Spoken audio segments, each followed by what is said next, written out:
The show with I24 News anchor Tal Heinrich joining us from our studios in Times Square, New York. Tal, how's it going? Good to see you. Great. Pretty humid around here, Ami. Well, it's the same thing here, right here in Jaffa, so we have something in common. But I want to talk to you about Facebook. Facebook announced that it has detected coordinated inauthentic behavior. That's what they're calling it before the United States midterm elections. What's the scope of the content that we're talking about here, Tal? Right. Facebook said they removed and detected about 32 fake pages and accounts from both Facebook and Instagram. We're talking about 8 Facebook pages, 17 Facebook profiles, and 7 Instagram accounts. It doesn't sound a lot, but the company also said that around 290,000 other Facebook accounts were following at least one of these pages. And Ami, as for the content itself, just like around the 2016 presidential election, well, the content focuses on social divisive issues like abolishing ICE, for example, and excuse me.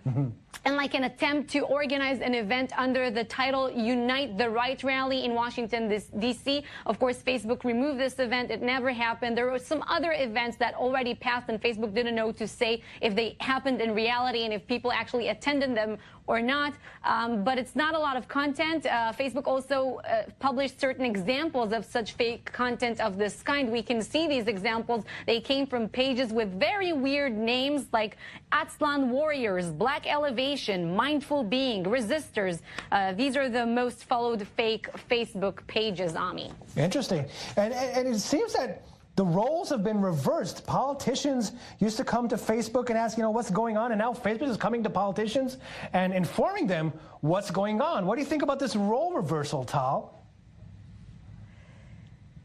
Well, yes, it's an interesting point that you're making here. And Facebook, right, the company does seem to regulate itself to a certain extent. Now, personally, Ami, I'm glad that you asked because I hold the opinion that Facebook is a social media platform. And as such, it is unnecessarily responsible for the content posted on its platform. I don't understand why people, when talking about fake ads and fake accounts or even incitement posts and political content, why people say, calling to regulate Facebook want to stop there. I mean, you can Stasi it all the way, call to regulate WhatsApp conversations and detect our phone calls and even our private computers. I mean, everything on social media is fake. If you don't want fake, don't be on social media. You know what? Even a picture of you and your wife smiling the minute after you had a huge fight, Ami, is fake, isn't it? It is, and I love that. Although I know you don't do that. No, but I'm going to use that term of Stasi it all the way. I love that. I'm gonna adopt that from you. Thank you very much, first of all. But speaking of regulation, which is what you live in Germany, you use this term. Speaking of regulation, which you just brought up, and this is a totally different topic, Tal. Uber is taking on the New York City Council over a new bill calling to cap the number of Uber vehicles in the city. Right. Uber has been facing so many challenges in so many countries since day one. You're there in Israel right now, and in Israel, as we know, Uber is not even allowed to operate. And now here in New York City, Uber is facing a major crackdown by the New York City's council. They're looking into a package of different bills that aim to regulate Uber and other companies of this kind, like Lyft, for example, that you have here in the city. And one way is to really cap the amount of vehicles allowed to be on the road at a certain time. And another thing they're looking into is regulating the driver's income, the driver's salary. I think they're talking about $15 per hour. I think it's wrong in so many ways, and the city council would rather focus on fixing the subway system. You just visited New York, so I guess you know what I'm talking about.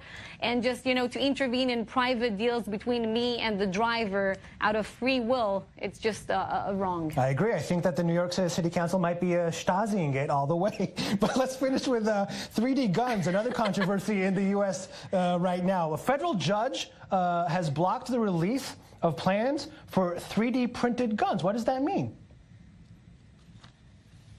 Right. August 1st, today, was supposed to be the day in which downloading the blueprints to print a 3D gun in a 3D printer was a legal thing to do, but not anymore. This is not the case because a federal judge in Seattle yesterday blocked it. He issued a temporary restraining order, which is temporary, and it means that we'll probably hear more about this issue in the coming days. By the way, the president is also looking into the matter. Trump tweeted yesterday that he talked to the NRA about it, and that is wrong in so many ways. The NRA stands on this also. As we know, these guns are illegal. I mean, we should separate the debate about the blueprints and the guns themselves because they are illegal. They don't have a serial number. Ami. Okay, you have to separate the debate. That's what the president is saying. Tal Heinrich from New York, thank you very much. We love having you on the Spin Room. Do come on again. Thank you very much, Tal.